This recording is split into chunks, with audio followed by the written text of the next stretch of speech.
If you're planning to earn your PMI RMP certification and you don't know these 5 domains inside and out, you're not preparing, you're guessing. People ask me all the time, what do I need to know to pass this exam? And I always send them straight to one source, the PMI RMP exam content outline. That's where PMI tells us exactly what they're testing. And today I'm breaking down those 5 domains for you. So let's dive in. Domain 1, risk strategy and planning. This accounts for 19% of the PMI RMP exam. This is the domain where leaders are made. Here, you're defining the how behind your risk approach. Tasks in this domain include things like reviewing your project artifacts, evaluating enterprise environmental factors, and your organizational process assets, those EEFs and OPAs that if you took the PMP, I know you're in love with. And this is where you establish your risk management processes and governance, especially with that risk management plan. And we define our roles, responsibilities, and escalation procedures for our plan. I call this the rules of engagement phase for project risk management.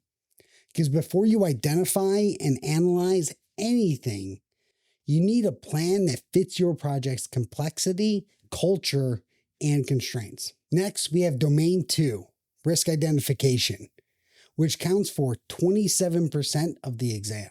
You can't manage what you don't see. And this domain is all about surfacing your risks before they surface on you.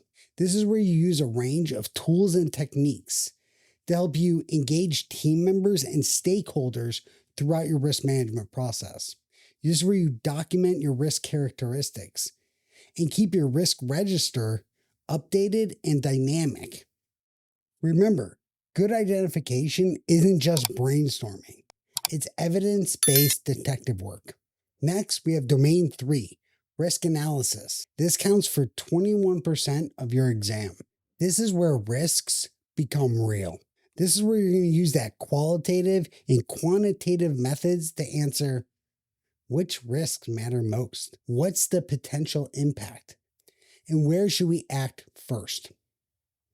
Key tools here include things like that risk matrix, using expected monetary value, a Monte Carlo simulation, or sensitivity and decision trees. This is about turning uncertainty into insight and helping decision makers feel confident, not confused. Then we have domain 4. This is risk responses and counts for 17% of your exam. Once the analysis is done, it's time to act. This domain covers choosing the right strategy, avoid, mitigate, transfer, accept. What are you going to do with the risk to make sure that it does not happen? Or if it's an opportunity, how are we going to actually make it happen? What is your strategy? Then we're putting together our response plans. We're assigning those risk owners and ensuring that integration into the project plan and budget happens. Real risk leaders, they don't just identify problems, they guide the solution. Then we have domain 5, monitor and close risks, which counts for 16% of your exam. This is your control layer. Your project is live. The clock is ticking. Your risk plan needs constant attention. Here, you need to make sure that you're tracking all your risk triggers and effectiveness. You're performing those audits and reassessments and retiring your closed risks that don't apply anymore. And you're updating your lessons learned documents and those organizational assets for any risks that have materialized into issues or anything that you've closed and you've learned a lesson from it.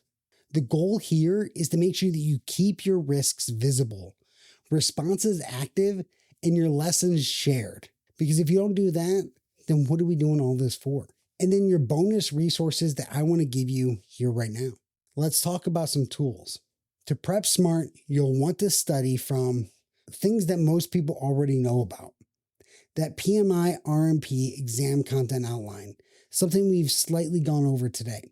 Then you have the PMBOK Guide 7th edition. This doesn't just apply to the PMP, it applies to the RMP as well. Then we have the risk management and portfolios programs and projects, a practice guide, which is like the PMBOK equivalent to the RMP. But I don't want you to forget the other resources you need for this exam. Because unlike the exams like the PMP, the RMP has other books that are resources too. My favorites that I think you should definitely read and study for the RMP are Identifying and Managing Project Risks by Tom Kendrick and Practical Project Risk Management, the ADA Methodology by David Hilson and Peter Simon. Both books you can find reviews at theriskblog.com. I'll leave links below down in the description with links where you can pick up those books on Amazon. And you want to make sure that when you do study, you have quality exam prep platforms, ideally with a live coaching option. Speaking of which, this is the first time I'm actually talking about the fact that I am going to have a live PMI RMP exam prep course starting in 2025. This isn't going to have recordings. It's no passive modules, real-time coaching, lessons, and interactions done and taught by me. If you're interested in this, make sure you sign up for my email list below so that way you're notified when the exam prep course is ready to go and enrollment opens. Get the link from my email down below. And hey, mastering the domains is just part of the puzzle. If you want to use risk management to drive project success, watch my next video here on how to use risk management for project success. I break down how these practices show up in real projects, not just in exams. Click it right here and I'll see you there. 44 Risk PM out.